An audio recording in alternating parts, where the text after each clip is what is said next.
Let's get started. Hi, my name is Amy Fisher, and I have with me Kendall Fuller. We're going to do this short interview today. So we'll get started with the very first question. How do you plan to encourage and solicit club members to volunteer to serve the club at any and all levels? It's a very good question. So my goal is just to understand what their desires are and what they feel they can best help out at. And then from there, I'd be right there with a bunch of phone calls and emails. Just joking, but I um I want to reach out and communicate and talk with them and understand, educate them how they can help the club grow by sharing their knowledge. Singly, we know stuff. Together, we know a lot more. Absolutely. Very good. Okay. Question number two. So developing, excuse me as I choke, developing a comprehensive training program has been one of the topics repeatedly discussed at the annual strategy meeting and is included in the club's strategic plan. How would you establish and promote a training program and schedule the training of incoming officers at the club levels, all regional, local, and international? That's a good question. So my professional background is actually in training. That's Mm. where I come from. So first is understanding what is needed to train on, and then developing the the curriculum, and then getting people involved in the training so that it's fun, not something boring where they're sitting at in depth by PowerPoint, but something that's educational where they can sit down, click, learn, and go, oh, I learned the Miyake way. I brush up, brush down, but by the time I got through, I was trained. So that's kind of my way. My way is not the PowerPoint way, but let's make it fun. Let's make it unique, and then by doing such, the training comes in. Okay, very good. Number three, what are your ideas for member recruitment and retention? That is a great question. So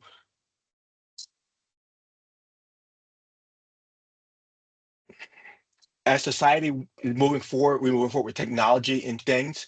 Um, so part of that recruitment and retention is understanding that we need modern tools that members can use to communicate with, to find club information out, and things that they feel are very helpful to them as members to keep them involved, to let them know what's happening and let them see what's going on.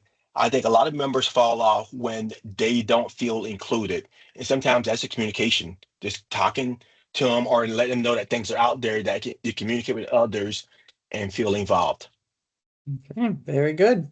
What are your thoughts about confidentiality and using a non-disclosure agreement or not to limit topics that can be shared with the broader membership until which time sharing is appropriate? For me, I think it's no brainer. So as the club needs to do some business, all businesses these days need to keep things confidential until they can be shared.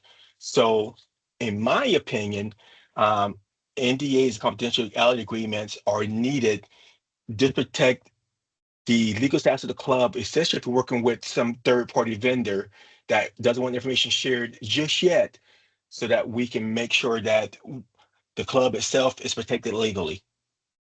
Okay, very good.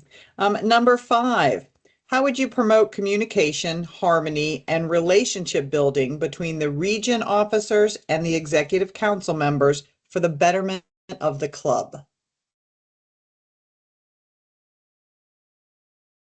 It's a good question. So, comes back down to that training again, that training and making sure that we let everybody, all the EC and the presidents understand the goal of the club. The goal of the club is about membership, and let's start there, and then let's work outward. So now let's come, let's meet eye to eye, or team to team, and let's have communication, and that starts one on one, and let's communicate one on one to understand your needs my needs and the club needs are, and where we can find the middle to bridge that harmony. Sometimes I Very think things are disconnected when we are not communicating effectively. Absolutely. Very good. And the last question, how can you make the club accessible to the working crowd and those with limited schedules? That is a good question. So that's been one of my goals and challenges the past several years because I am part of that working crowd. I am have limited schedules. It's just making sure that